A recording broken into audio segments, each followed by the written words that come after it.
You're like so gay.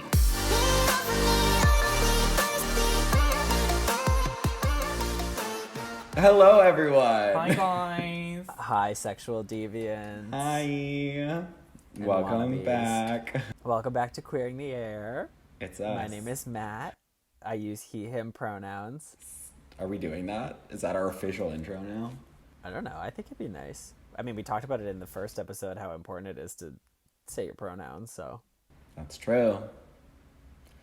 My name is Aaron. My pronouns are he, him.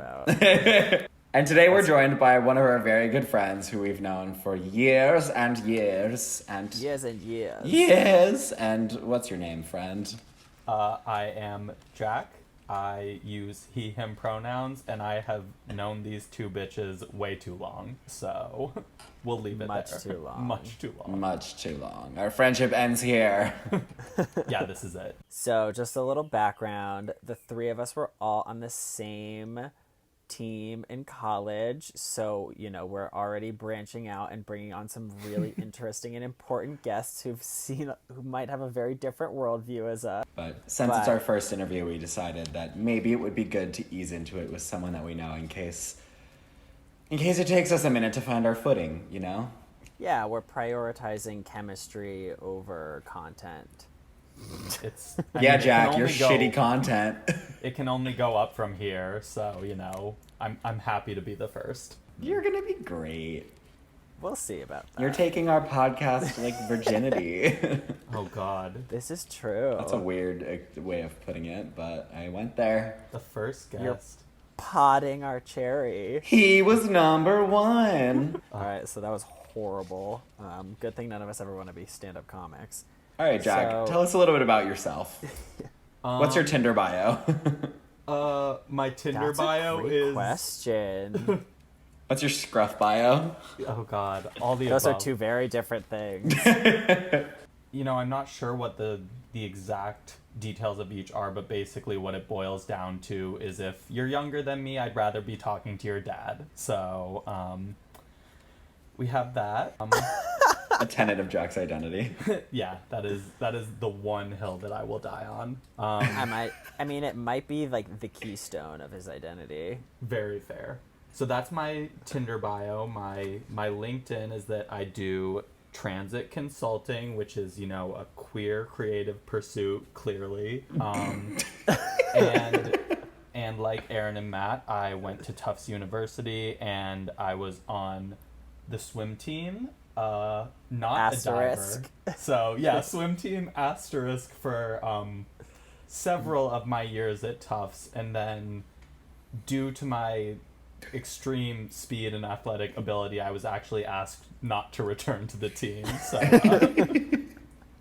But thankfully, me and the girls stayed in touch despite my Stayed in touch? You stayed on the pool deck. Yeah, that's true. We also got so much closer after you quit. That's true.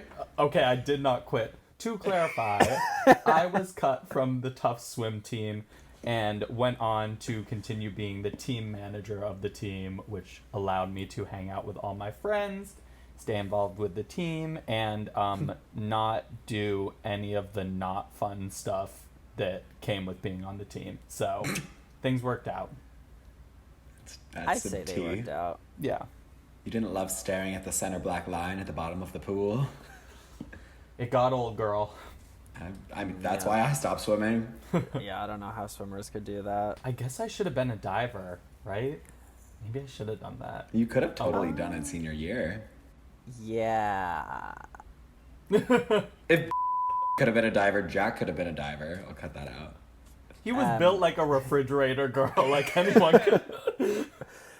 Just because he could have doesn't mean he should. Do you remember when that diver got a concussion from doing a front jump my freshman year? He literally told Brad that he concussed himself when I was a freshman from doing a front jump off of the board. And I was like, sis, you went in feet first. No, I think it was 1 meter. He went in a little bit back like this, so his head kind of went back. But I was like, girl, what? We all know he only joined the team so he could use the varsity weight room. I'm pretty sure he told me that. He did tell me I that. think that, he made that very clear about himself. Yeah. So, Whatever. Hope he's doing well. Wonder where he is now, honestly. I don't care. Well, we're not here to cry over the diving career that I could have had. So. This is true. What are we talking about, ladies? Jack, where are you right now? What's life like for you right now? So I currently, unlike Aaron and Matt, I stayed in Boston post-graduation. So I live in Cambridge, Massachusetts. I live If you go to Club Cafe ever, you'll see him. Yeah, any gay nightlife in Boston, keep your eyes peeled for me, and if you see me, I'm probably in desperate need of help, so send Very likely. And just because you make eye contact with him does not mean you made both eye contact with him. True, we've got a northeast and a southwest at all times, so... But yeah, so if you're ever out That's and an about, alcohol joke, not a wandering eye joke. Yes. No shade to wandering eye people. No, that's entirely my one brain cell ping-ponging around in there. It just has to pick an eye Literally. every couple of minutes. It just I mean, switches eyes. gotta keep an eye out for Selena at all times. So I wreak havoc in Boston. I live with 2 close friends, one of which was one of the few remaining straight members of the Tufts men's swim and dive team. And Who made out with Matt? Again, asterisk. Like huge asterisk on that one. As with anyone. Wait, you also made out with him, Aaron? Like once. I only made out with him once. Well, I'm Jack, sure did you ever make out with him? No, ew, God. He's my womb mate. I mean, I also say ew, but... Me too. I cannot wait till, we blow up and his future wife has to listen to this podcast and You think this is how she's gonna find out? True, yeah. He's gonna make out with you at the wedding. Yeah, so there's him, and then I live with one more demonic homosexual who, while not involved with the Tough Swim and Dive team, was a diver for Holy Cross. She was more of a smacker, let's be honest. That's so rude. Have you seen... I mean, she was like, okay. Okay, Sam also only posts the videos of him smacking. Like, that is true. I've never seen a video of him, like, completing a dive well, but that is because he is a meme.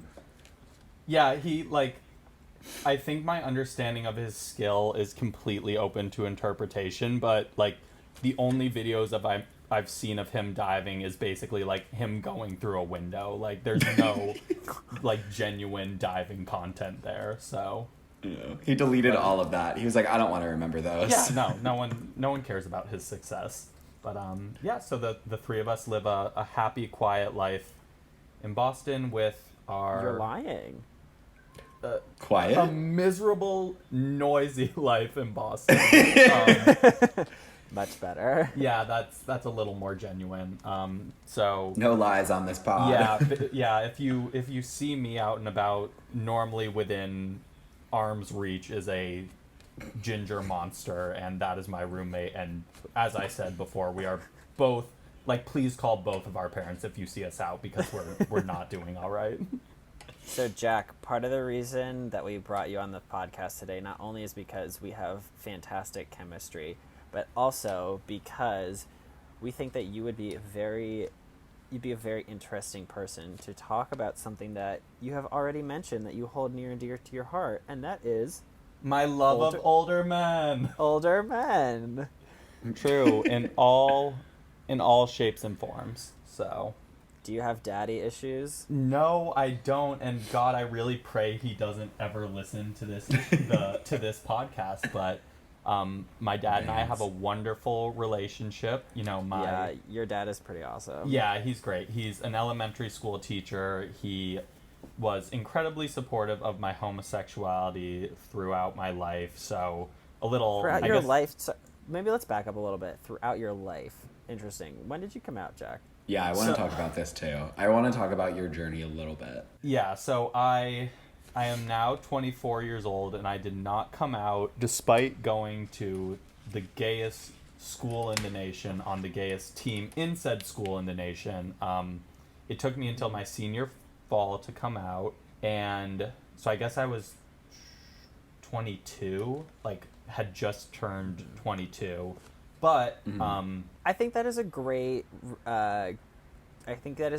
backdrop for saying that no matter who you're surrounded with or what is going on around you, coming out is always on your own time when you are ready. True, that's a great point, and I do always say, like to clarify with my coming out story that, none of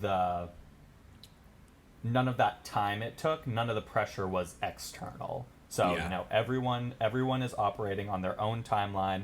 That's one of the best parts about being queer is that, we are not held to this, like, linear structure of progression in our life. And so, for me, it was, I needed all that time, and that's what felt healthiest for me. But I will not say that I was, completely closeted until 22. And getting back to... God, I'm glad my relationship with my father already came up in this episode. But but basically, like me questioning my sexuality was like a ongoing conversation with my parents and a few close relatives through my life. But like I think I once kind of asked, I was like, Dad, I feel like I cannot remember a time where we were not talking about this and where I wasn't worrying about this. And I was like, what do you remember the first time I really, came out to you was?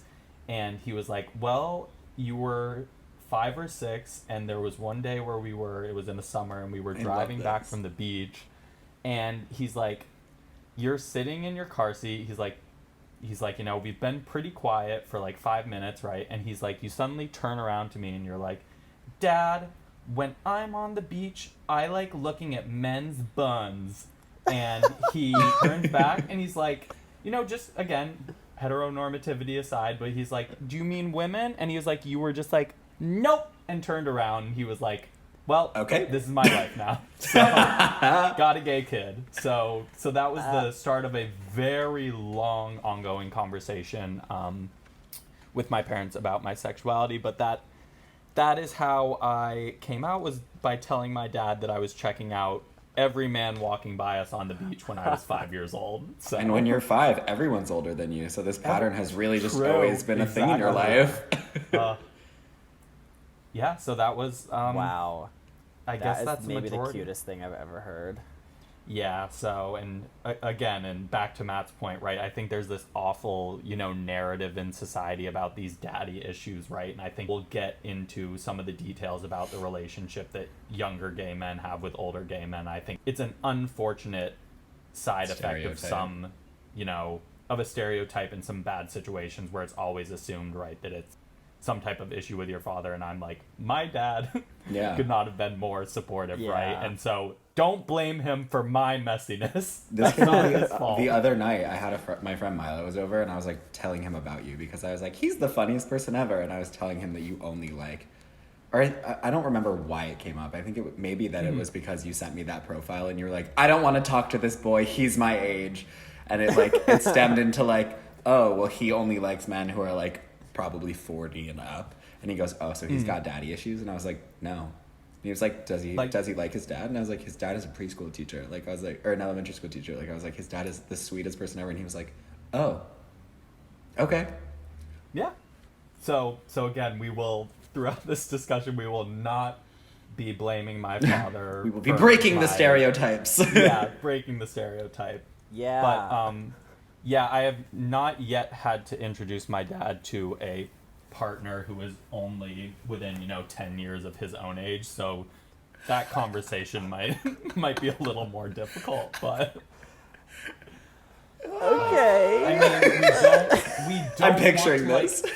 Not that I want to combine my family Thanksgiving with my dad's impromptu high school reunion, but that is occasionally the demographic we're talking about here. So, how old is your dad, for the record? He's almost 60. So we're not yes, I've dabbled in the 60s, but that's not, that is not quite what I'm, normally pushing. But I'm open to it. Any hot 60-year-old men listening to this, please find me on any social media you can. I'm just a plane ride in a wedding dress away. And also, age is just a number. This is true. It truly is. I will say, let me. I'm gonna add another asterisk to this episode. Yep. Age is just a number. Once you've already gotten to 18 and it's legal, and even then, it probably might not be the best idea. My therapist was talking to me about this last week. He brought up dating in LA. Sorry, this is random. But Jack, this is perfect for you, because he brought up dating in LA and he was like, it's so hard because it's like, it's such a culture of all these like older guys, and everyone here is so obsessed with like youth and being young. So it's all these older guys who are like going for younger guys, but then all the younger guys are like not looking at the older guys, and the older guys are like, why am I ugly? And my therapist was like, anywhere else in the entire world, these men would be getting all of the attention ever. Yes. Oh, entirely. But it's just like such a skewed reality. It is, and I think that might be something that's inherent to LA, and I think we'd be lying to ourselves if we weren't saying that like daddies are having their day in the gay community. Like, I mean, they've been having their day, let's be honest. Absolutely. Right.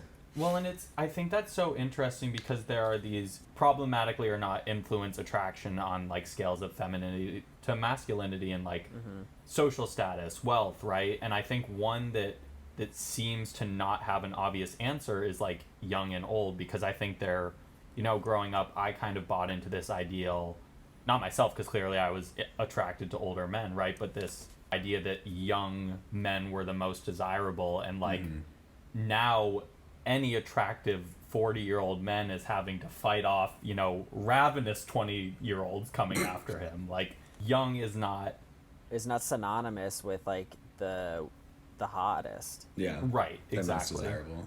Yeah, I think it's really interesting in the gay community specifically, because I don't know how much of that goes on in the straight world. I am not a part of this.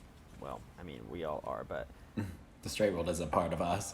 Yeah, I don't pay attention to the straight world. I respect them, but I don't agree with their lifestyle choices. I don't even know if I agree with their lifestyle choices. Oh my God. But it's super interesting that, like, you know, the three of us are all around the same age, and we all, I mean, well, Jack and I kind of line up more so than we do with Aaron, but we all kind of have like different, I don't want to say tribes, but like different types of men or different demographics that we're interested in, and it's just like yeah, it's just like totally wild, normal, and accepted. It's not like weird. Like whenever I talk to like straight women about like older guys or whatever, unless they're like established hot older men, the likelihood of them agreeing with me that someone's hot is like much lower. Whereas like there could just be like your like average guy walking down the street who's like in his 40s, and like if I was with Jack, we'd be like, chances are we're drooling. Like we'd be like, you're both drooling. We're like running after him, versus like if I'm with like a girl, they may not. The chances are much less likely that they're gonna even like agree with me. You mean because girls tend to stick to around their own ages more so?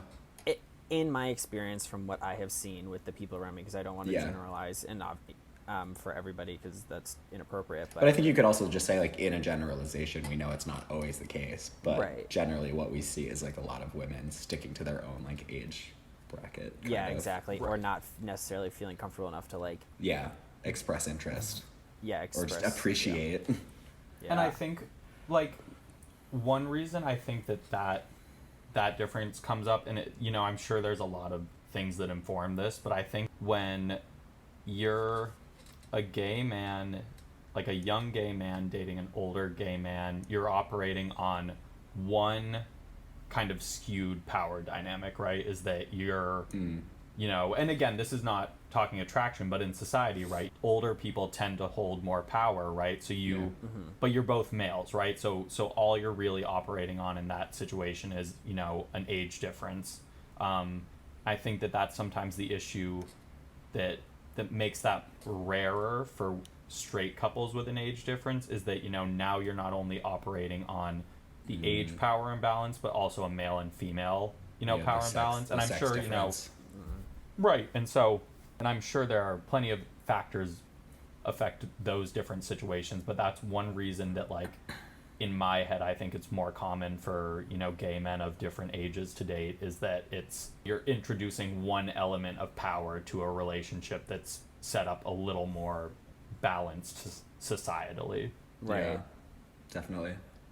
That's interesting. I also want to bring up a point that I feel like, especially in the gay world, from my experiences, a lot of times that your actual age of like how many years old you are doesn't necessarily line up with like your emotional or like mental, I don't even like age or like intelligence, maturity. Yeah, because we're all growing in such a different. I feel like a gay timeline is like a much less linear timeline than like a straight person. Yeah, I totally agree, and I don't think we necessarily get to.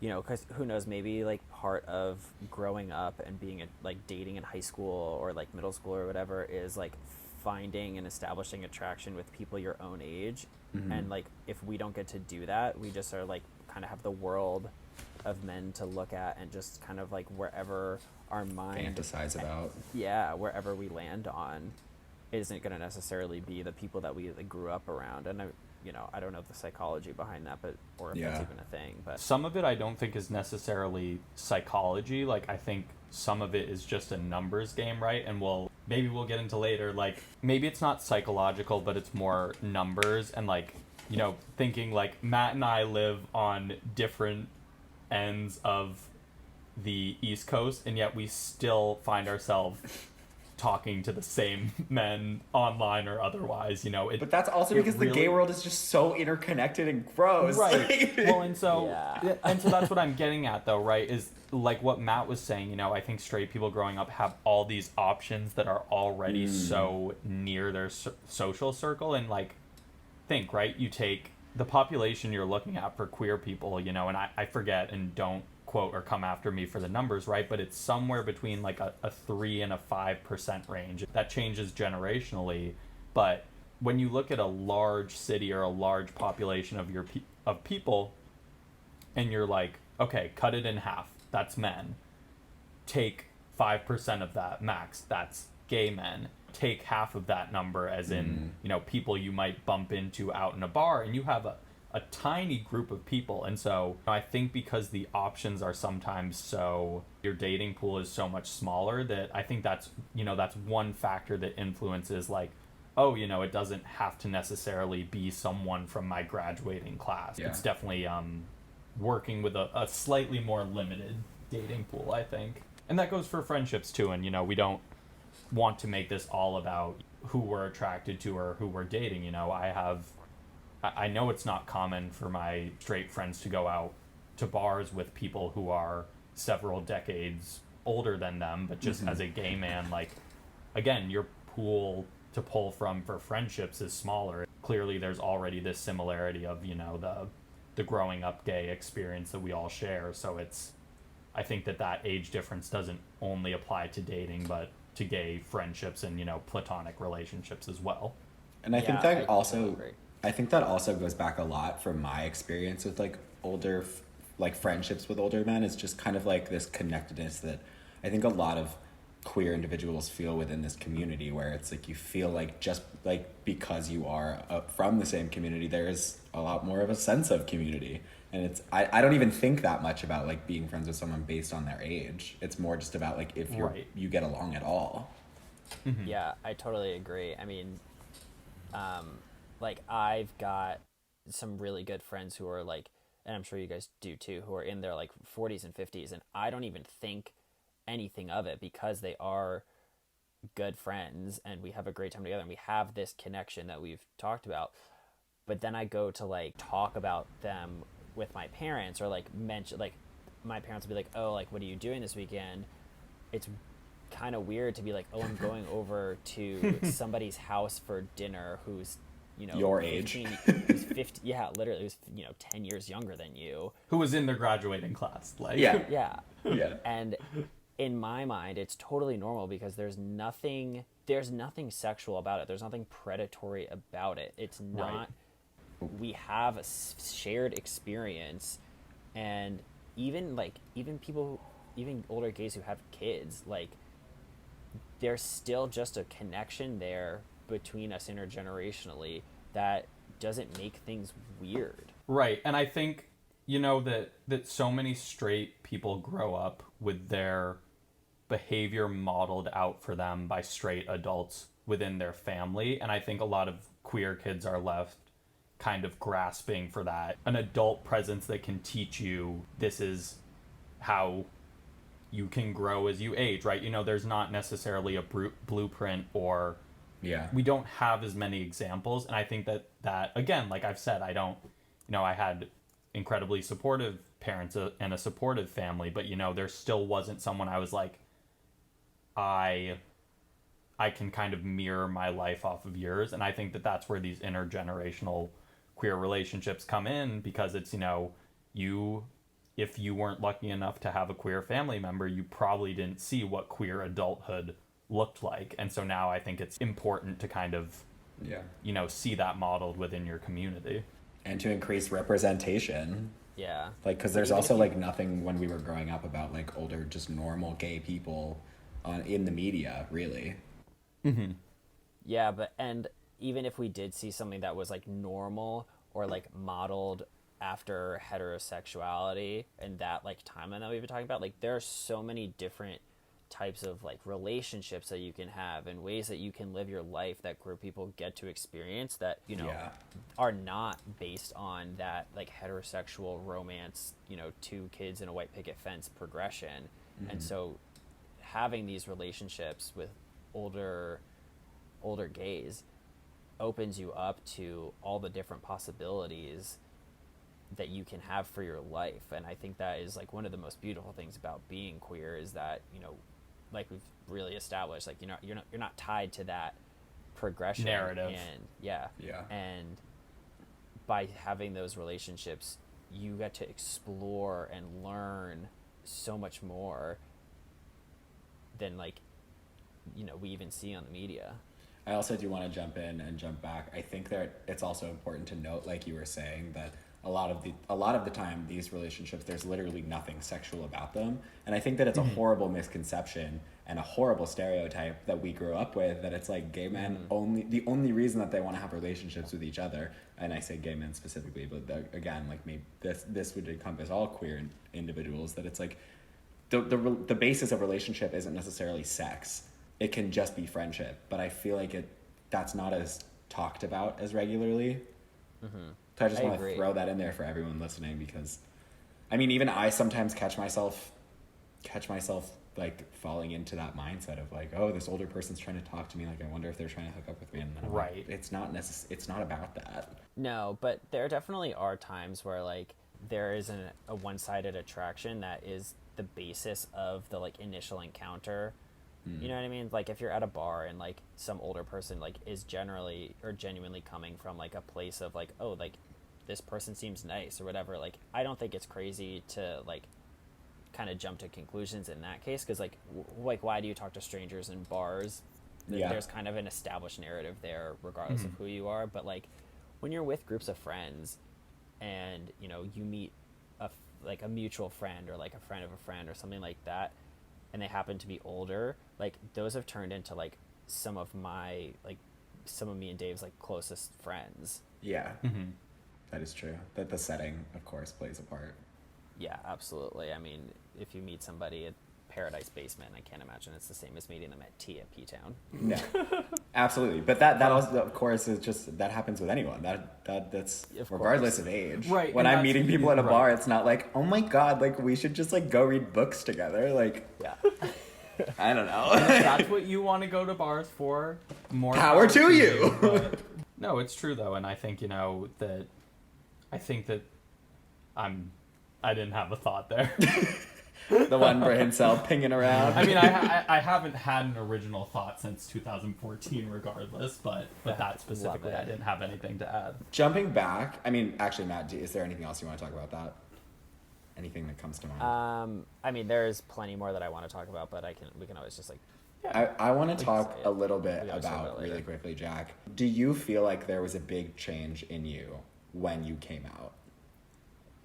Yes. I know that's a very, like, blatant question, but... Right. Well, and I'll tie back to that, but you bringing out coming out, right? I think that I have no idea what informed this more than I, you know what informed my being gay. But I always knew that, you know, I was typically attracted to people who were at least a couple years older than me, right? So So when I was in college, it was tough for me because there were very few people around me very few men around me that I found myself attracted to. And I think that kept me closeted for longer because one, I just was not day to day around people that I found attractive, but aside from that, I think there was another layer of shame, and I think it's because of this narrative, right, that these older men are predatory and that, the young men and older men involved together in any way is something that's, shameful. And I think that kept me closeted for longer, right? Because the people that I, in my head, wanted to date, I was like, oh, there's a shame. And I don't think it's only from the straight community, right? I think the gay community, while it's coming baby steps every day, I think there is still this kind of a little bit of shame among some circles about, younger men being involved with older men. Definitely. So I think that gay childhood is unfortunately defined by shame in a lot of ways, and I think that was just another layer that made things take a little longer, because as I said, as far as the spectrum for I think our generation goes, I was a little on the later side of coming out, but there's no right time. But in terms of yeah, sure. I don't want you to make it seem like there's a specific timeline. Right, yeah. True, and and maybe I'm hoping compared to your friends at the time, maybe. Right, especially at Tufts, Right. because Right. like you were saying, you were surrounded by so many people who were like so open the entire time, which I feel like actually almost can make it harder. Yeah. Yeah, I think that part of Tufts too, and our experience going to a very welcoming college, and that was part of my experience, was that half of my closest friends going through school were gay, and I think I'm not write a book about me, but I'm a case study on that, all these external factors can be so welcoming, and if you can't overcome those, you can't come out until you overcome those internal hurdles, which for me, was compounded by the men that I was attracted to some degree. Yeah.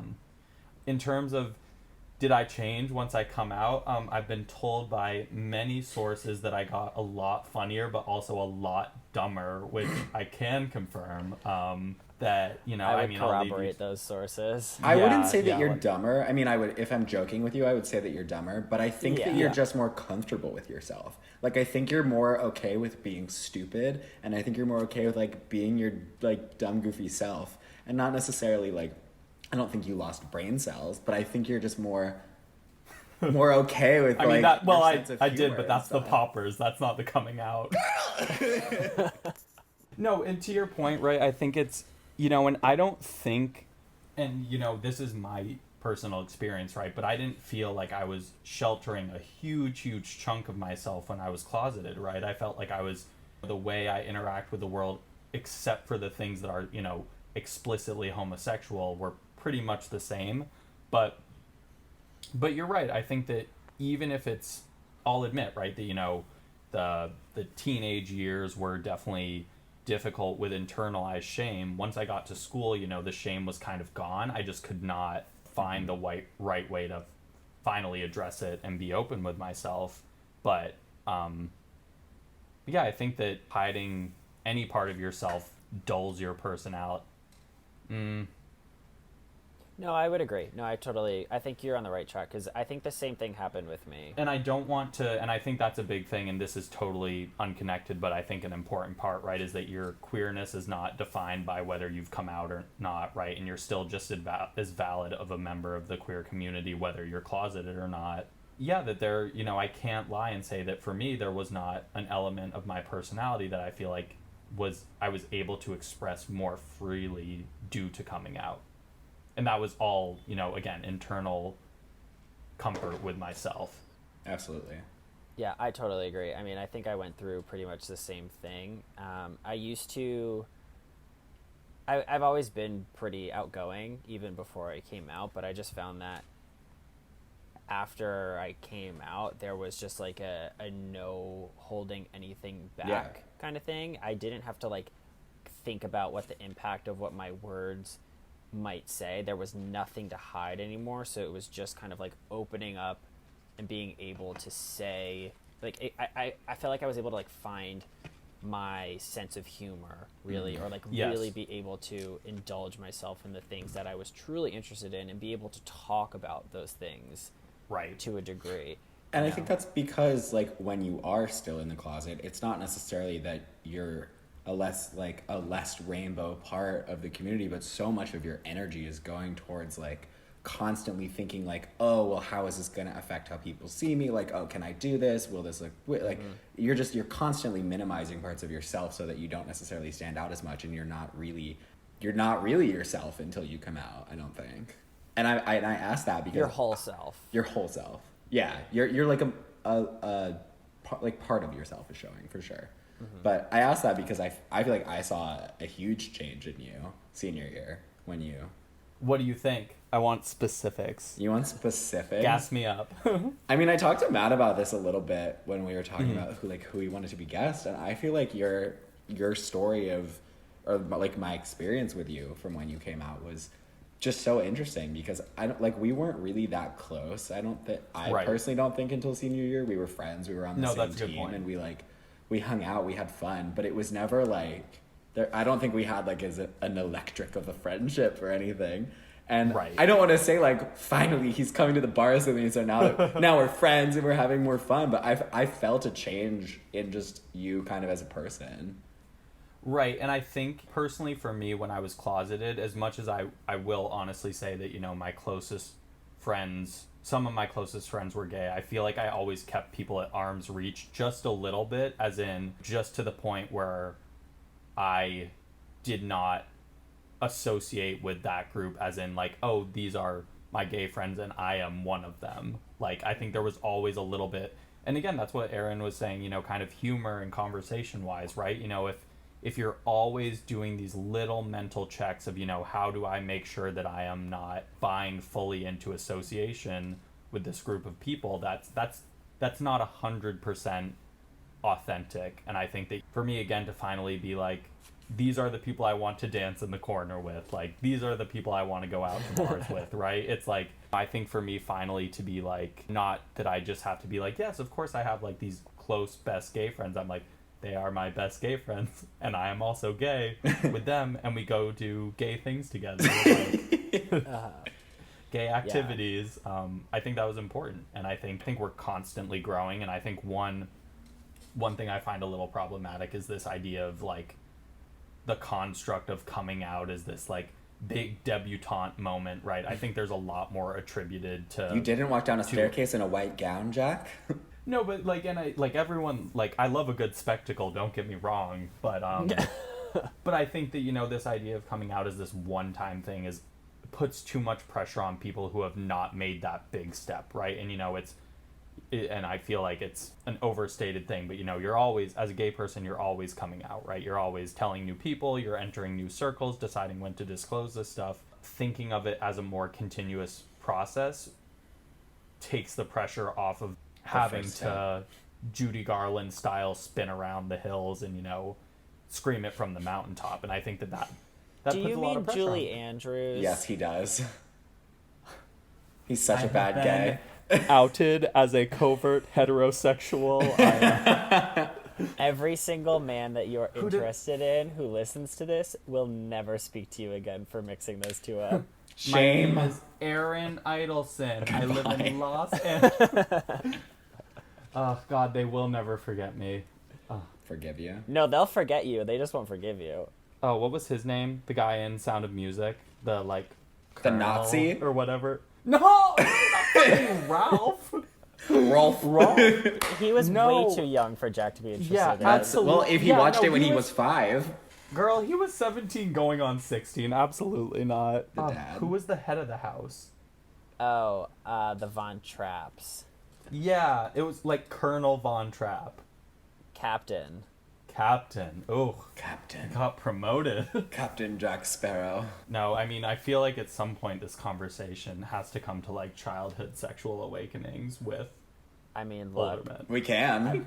I'm going to tell you who mine was right now, and it was Tom Scavo from Desperate Housewives. Yeah. Ooh. That's a good one. That is God, a good I'm one. trying to think of... Yeah. Also, Christian Bale in The Dark Knight when that came out in 8th grade. Ooh. I know that's like, I guess, a little late for sexual awakenings, but... Matt's like, I knew I was gay, but it reaffirmed it. Yeah. God, I'm trying to think of like some specific ones. Same. I like Bear Grylls. Bear Grylls. Anytime, like, I'm no naturalist, but he's like, that man was in the Arctic, and he's like, I need to take my clothes off to conserve my heat. And I'm like, yes, I'm here for it. Meanwhile, he's in the desert. He's like, I also need to take my clothes off to decrease perspiration. I'm like, no, increase the perspiration. Like, keep it going. Jack's like, my perspiration is increasing. Yeah. Oh my God. Yeah, You just Bear gave me a Grylls was weird big one. flashback. When I was like 4, I remember watching George of the Jungle, the one with the like actual person. Ooh. Oh, yeah. Brendan Fraser. Yeah, he was so built. Like, yeah. No, And little he was a 4-year-old me hottie. was like, ooh. It's like, I don't get what it is, but cool. I want to be George of the Jungle.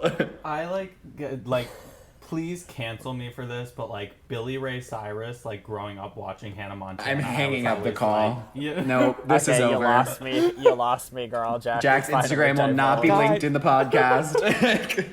Diverge. Probably because I've fled the country. Stop. Ugh, good lord.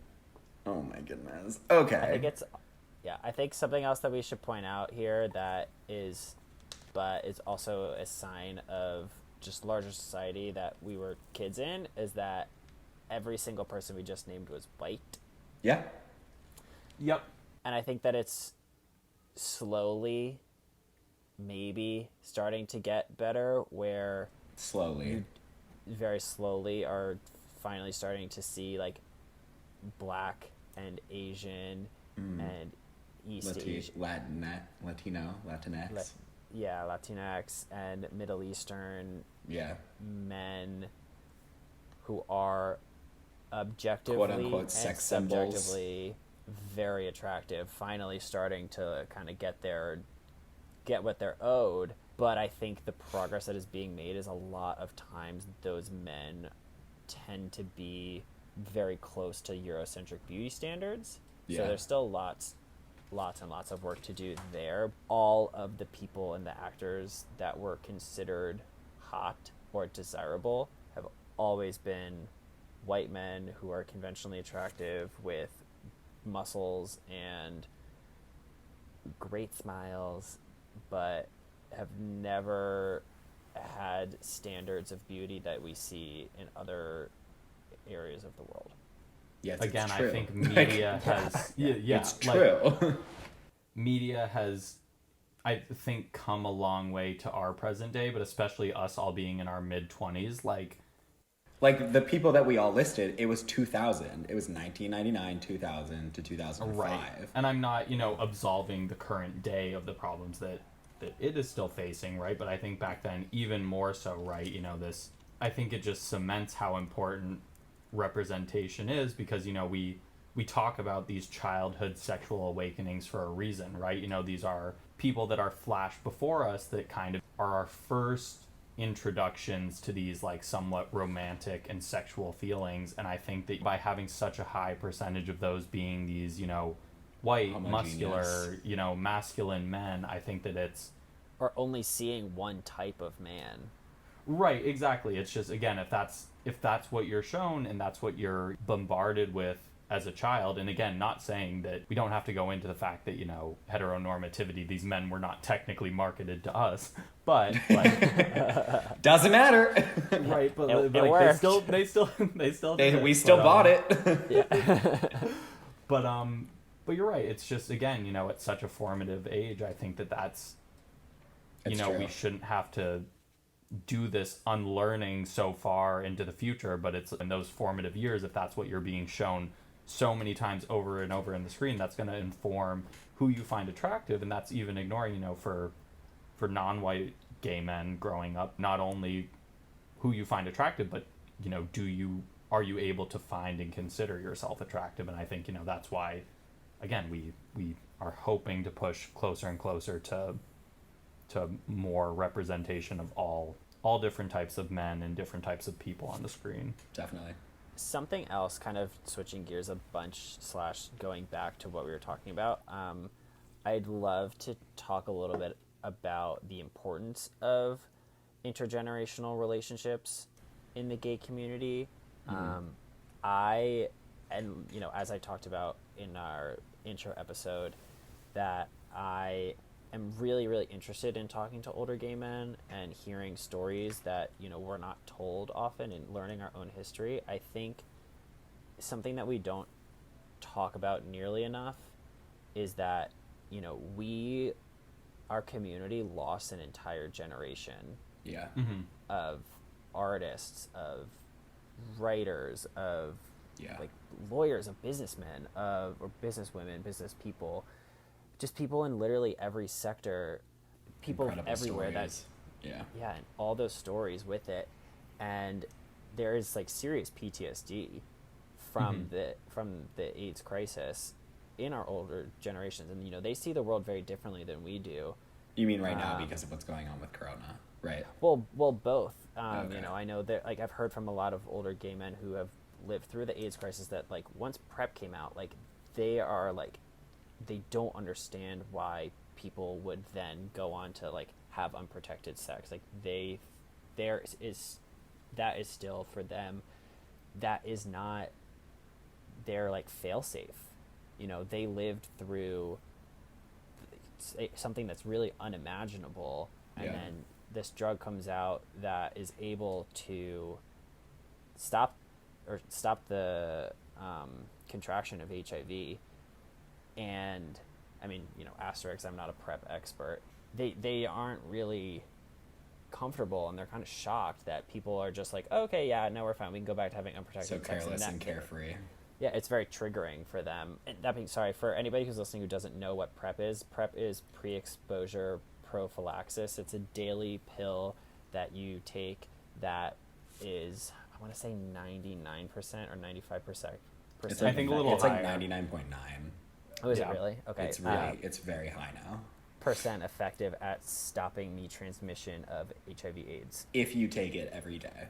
Circling back, I think these intergenerational friendships are super important because they allow us to learn about, where our community has been, kind of the things that we've gone through that we aren't, we're not feeling those same feelings today, or we're not experiencing those same things. So I think it's super important and helpful for these friendships to exist, because in an issue like this, like, so many people our age and even a little bit older who didn't live through the AIDS crisis, PrEP has just kind of like made it seem like it never existed. Yeah. Well, and also I think that it's important to note that it's like, I feel like all of my gay sexual health learning happened because I like taught myself online as I got older. Like, I don't think that this isn't talked about nearly enough in our public education system. A lot of people don't really know what happened. I mean, maybe it's getting better now, but I know that when I was in health class in 8th grade, it was very glazed over, not really talked about. I mean, I still meet people sometimes, most of the time it's like straight women who like think that you can get AIDS. I'm saying this in air quotes for anyone for the people that are listening, can get AIDS from a swimming pool or a toilet seat. Like, there is so much misinformation out there. It's absurd. Tying back to like the bigger idea of just needing to pass down our history, like, we're not taught these things in school. And again, hopefully things are different, right, as we say about a lot of these things, but I know that my first real exposure to the magnitude of the HIV/AIDS crisis in the US, and events like Stonewall, that didn't happen in a classroom. That was once I came out, seeking out that information, right? That's not that's not necessarily shown point blank to all students in the US, right? And so I think that, as Matt was saying, that's, as much as progress has come a long way, there's, our government and our school system is not going to be telling us all of these things, right? And so it's important to seek out people who have firsthand experience with this stuff, because in some cases that's the only way you're going to get exposed to this kind of information. And I'd also like to say, right, we have seen how in this time of COVID, obviously our government has completely, to use a heterosexual euphemism, fumbled the ball, I think, on like, it's like football or hockey, whatever it is, but sports. Stereotyping, Jack. Especially if this information isn't getting passed on, there's nothing to keep history from repeating itself, right? Absolutely. And, you know, I think in COVID, you know, our society in this world has gone through these kind of pandemics before, right? But when stuff has enough time between it where people who lived through it forget, and they're not able to pass down that knowledge of, you know, what it is like and how to behave during something like that, there's a reason a lot of these things happen every 100 years, right? As the living memory goes away. And I think that it's important for gay men of all generations to either pass down or receive the information about things like the AIDS crisis, because there is unfortunately no saying that something similar won't happen in however many years. The queer community will be left to fend for itself, you know, and if that knowledge, we are in a much better position to fend for ourselves if we have that collective knowledge passed down. Yeah. And I think that it's been interesting, especially recently, like seeing the media that's come out. The thing that comes to my mind right now is that comparison of the New York Times when America hit 100,000 cases or 100,000 deaths from COVID, and the entire paper was like just the names of the people who have passed away, and it's this powerful, insane media. And then there was the juxtaposition of in the AIDS crisis in whenever that paper was from 1980s, and it's like on the 16th page there's like a headline that's in size 12 font that's like, oh yeah, by the way, like 80,000 gay men have died.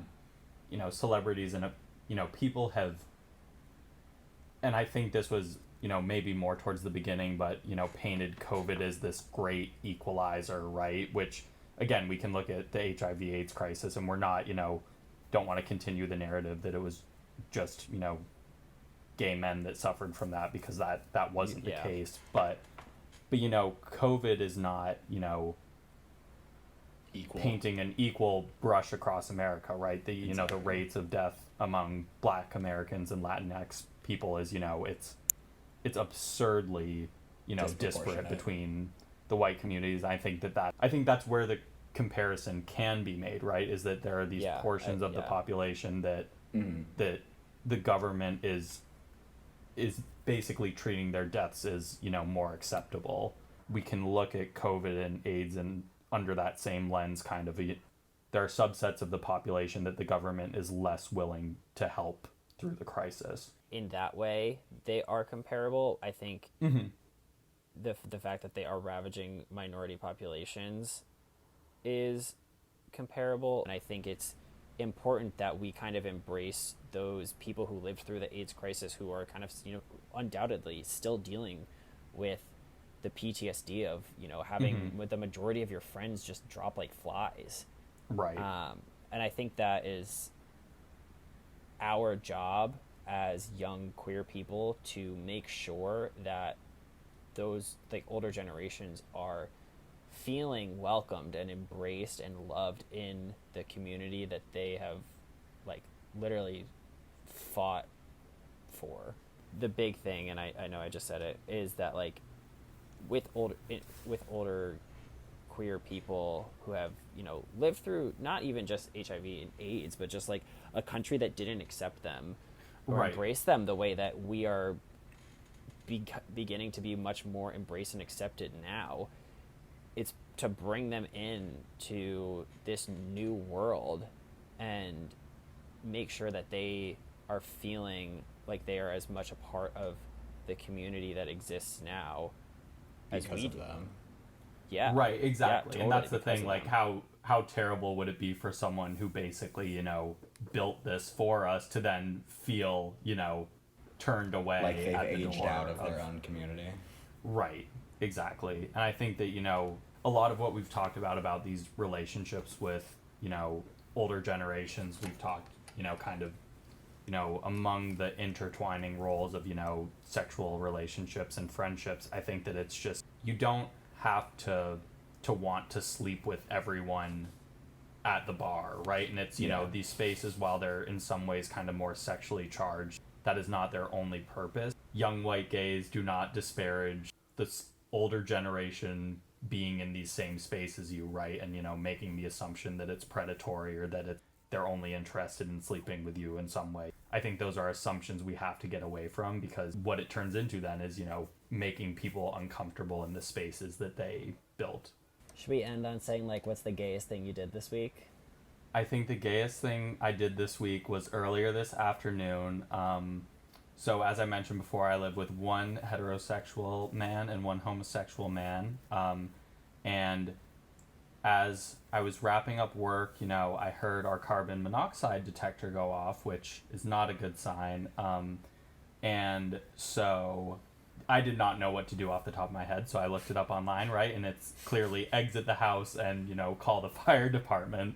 So we gather up ourselves and we leave the house, and we're all kind of talking. We're like, oh, I definitely felt a little lightheaded, right? So 20 burly Boston firemen show up to a dream. tell us that our device was malfunctioning and that there was no carbon monoxide in our apartment. I think the gayest thing I did this week was my subconscious creating these medical symptoms that brought firemen to my door.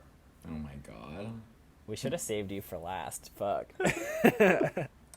Yeah, Matt, what's the gayest thing you did this week? I mean, I'm still alone with my family, in the woods. The gayest thing that I did this week was I was running, and the end of my run, I gave up. Okay, it's fine.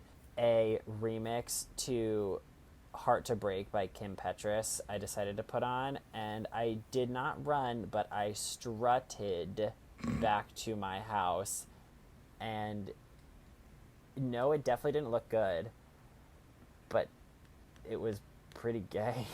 Kim Petras and avoiding athletics, gay. Yeah. Aaron, what was the gayest thing you did this week? The gayest thing I did this week is I was walking home from a friend's house at 2 a.m. after a night of revelry, and as I was walking home, I found a light-up Razor scooter. But it was safe revelry, right? Yeah. Oh, yeah. It was at a house with a small group of people. So I found a light-up scooter, and I scootered home in the middle of the night. It was fantastic. Oh, honey. All right. Well, thank you guys for tuning in to our podcast again this week. Thank you guys for having me. If this blows up and you are 40 plus, just, Slide into his hit me up. DMs. Slide into those DMs. I'm ready. Jack, where can they find you on the internet? Jack_Benoit_ on Instagram. And if not, just toss your scruff into Boston and I'll be somewhere. She'll be there. Aaron, where can they find you? Everything for me is Aaron Idelson, AARONIDELSON. And you can find me on Instagram or Twitter at MattyRohr, MattyRohrer. And you can find this podcast at Queering the Air Pod on Instagram. All right. Well, thank you, everyone, for listening to this episode. Thank you, Jack, for giving us your time and your expertise and your brain. Your last 3 brain cells. You girls can have what's left of it. Thank you for having me here. Thank you, everyone, and my apologies for having to listen to me. Yeah. Sorry, too. Jack's dad. Yeah. Sorry, Dad. But everyone else's dad, feel free to contact me at the link below. Bye.